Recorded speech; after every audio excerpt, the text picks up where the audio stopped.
बघा हे समुद्र आहे. मी समुद्रात मच्छी पकडायला. हा माझा रॉड आहे.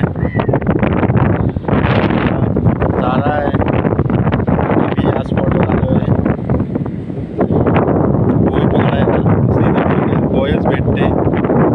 टाकून जाणार. काय काय भेटते ते आपण नंतर टाकणार त्याच्यावर. काय काय मच्छी भेटेल ते. जागा आहे. हे फुटबॉल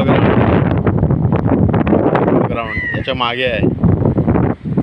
समुद्र बीच आहे.